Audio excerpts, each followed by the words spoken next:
Mga kabunyog, mga kababayan, magandang araw po sa inyong lahat.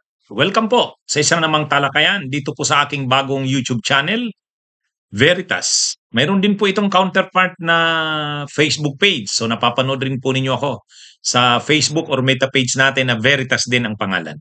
Dito po pumipili po ako ng isang topic. Yung magandang topic na magandang pag-usapan natin at malaman ng ating mga kababayan para malaman ang katotohanan, ang Veritas, dahil ang katotohanan ang magpapalaya sa ating bayan. So ang topic ngayon natin, magandang balita. Posibleng makabalik bilang Senate Blue Ribbon Committee Chairman si Senador Ping Lacson. Hindi po ito chismis ha. Galing mismo ito kay Senate President Tito Soto. Ayon kay SP Soto, magkakaroon sila ng meeting ng majority, ng mayorya ng Senado. Pag-uusapan nila ang bagay na to. Ayon mismo kay Ping Lacson, ay kay Tito Soto, sana magbago ng isip si Lacson. Kasi ayon kay Tito Soto, ang mayorya, ang gusto talagang maging Blue Ribbon Committee Chairperson pa rin naman ay si Lacson. Nahihirapan eh. Yung unang 5 pangalan na binanggit ni Soto, si Raffy Tulfo, si JB Ejercito, si Kiko Pangilinan, si Risa Hontiveros, tapos si Pia Cayetano. Yun yung unang 5. Nagsabi na si JB Ejercito, ayaw niya. Nagsabi na rin si Kiko, ayaw niya. Kasi marami na rin siyang committees. Ayaw rin Raffy Tulfo. 2 na lang natira, si Pia Cayetano at saka si Risa. Hinabol ni Soto si Erwin Tulfo. Ay si Risa Hontiveros, hindi umiimik. Pinakamaganda sana si Risa Hontiveros kung ayaw ni Lacson. Kung ayaw ni Lacson, si Risa Hontiveros. Ang problema kay Risa Hontiveros, syempre ayaw niyang magsalita kasi mukhang interesado si Pia Cayetano o kaya si Erwin Tulfo. Sabi ni Pia Cayetano, magdasal daw muna siya, titingnan niya, pag-iisipan niya talaga kung tatanggapin niya. So ibig sabihin, bukas si Pia Cayetano. Ganon din si Erwin Tulfo. Siya ngayon ang Blue Ribbon Committee Chairman kasi siya yung Vice Chairman.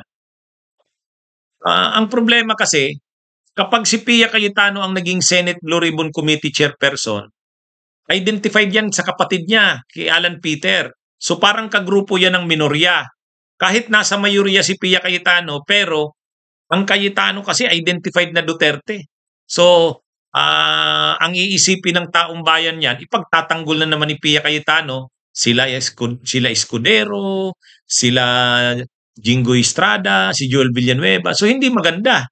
Kasi ang impression kay Pia Cayetano, kahit nasa mayorya pero oposisyon ay nasa grupo ng Duterte. Kaya hindi maganda si Pia Cayetano na maging Blue Ribbon Committee Chairman. Parang Marcoleta din yan. Kung si Erwin Tulfo naman, masyadong identified kila Saldico saka kay Martin Romualdez. Ay nung nasa House siya ang tagapagsalita ng House ng Speaker si Martin Romualdez. Kaya hindi rin maganda si Erwin Tulfo. Kaya siguro naiisip yan ng Senado na kung si Erwin Tulfo hindi maganda, si Pia Cayetano hindi rin maganda, si Risa Hontiveros naman hindi katanggap-tanggap sa ibang mga senador kasi sa tingin nila masyadong hardline si Risa. Kung si Ping Lacson ay nakita nilang hardline, mas hardline yan si Risa, mas matindi yan, hindi nila kayang diktahan yan. Kaya parang naiipit ngayon ang Senado na kailangan ibalik kay Ping Lacson. So sabi ni Tito Soto, mayroong mga majority sa kasamahan nila sa mayorya ang kinukumbinsi si Lacson na tanggapin na yung pagiging Blue Ribbon Committee Chairman uli. Magmi-meeting daw. Sana daw magbago na ng isip si Lacson. Ito naman kasing si Lacson masyado naman tong si Lacson eh. Ang PMAyer ka, dati kang PNP chief. Tapos may mga ano lang siya, prenature lang siya ng prenature nila Marcoleta, bumigay na. Eh dapat ano niya yan si Marcoleta, hinahayaan niya na lang yan. Huwag siyang patatalo kay Marcoleta. Bakit siya bumibigay kay Marcoleta? Ganyan naman yan si Marcoleta eh. Ang nangyari kasi kay Lacson, sumama yung loob niya eh. Sumama yung loob niya. Pero hindi dapat kasi mas importante yung trabaho para sa bayan. Lalo na ngayon, na kailangan ang tiwala sa Senado dahil diyan sa mga anomalya na yan sa flood control. O, kung si Lacson ang nag-iimbestiga, may tiwala ang taong bayan. Lalo na wala na ring tiwala ang taong bayan dito sa ICI na to. Kasi hindi na nga binuka sa publiko eh. O, pero kung mag-resume yung Blue Ribbon at si Lacson uli, ay magiging ano uli, ang tiwala ng taong bayan nandyan. Mas may tiwala ang taong bayan dun sa ginagawa ni Ping Lacson, sa pamumuno ni Ping Lacson. Kaya dapat, sana magbago ng isip si Ping Lacson. Kasi ayon kay Tito Soto, kinukumbinsi raw ng mga kasamahan na tanggapin uli yung pagiging Blue Ribbon. Wala na, natigil na yung Senado eh. Natigil na. So pagbalik nila, magmi-meeting daw. Sana daw tanggapin ni Ping Lacson. Dapat itong si Ping Lacson, hindi lang naman mga senador na kasamahan niya sa mayorya ang nagkukumbinsi sa kanya. Natanggapin niya na yung Blue Ribbon Committee chairmanship uli. Kahit ang taong bayan, yan yung panawagan, yan yung pakiusap sa kanya eh. Tayo nga kasama sa hayaan mo na lang yung mga nagpi-pressure sa'yo, sila JB Ejercito, sila Marcoleta, hayaan mo na yan. Ha? Ang importante dito, yung tiwala ng taong bayan sa Senado. Yan yung mas importanteng consideration. Kapag si Pia Cayetano walang tiwala ang taong bayan niya, parang Marcoleta din yan. Si Erwin Tulfo naman, titingnan niya na bias para kila Romualdez. At least, si Ping Lacson, independent. Independent. Kaya lang, yung pala, ang dali namang bumigay ni Ping Lacson. Na-stress daw siya. Na-pressure daw siya sa mga ano. Hindi raw maganda yung mga sinasabi ng mga kasamahan niya. Kung sabi niya, kung ayaw ninyo sa akin, sige, bibitawan ko to. Pero hindi dapat ganun. Ang dapat na isipin dyan, yung bayan. Yung tiwala ng taong bayan ay nasa Senado, yung sa Blue Ribbon, sa ginagawa nitong investigasyon. Katulad nun, dun sa investigasyon ni Ping Lacson, nang siya pa ang Blue Ribbon Committee Chairman, dun lumabas yung mga ano kay Joel Villanueva, kay Jinggoy Estrada, kay Chis Escudero. Doon na okay na sana yung direction eh. Okay na sana. Ang susunod na sanang gagawin, itong kila Martin Romualdez, kila Saldico, ipatawag niya rin yan.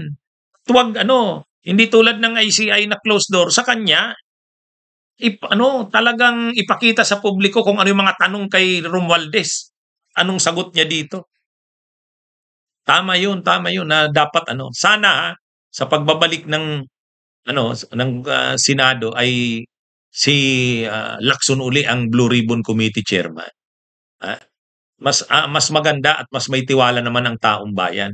Sa ngayon, hindi maganda yung nangyayari. Tingnan nyo sa survey, wala na. Kahit yung si PBBM,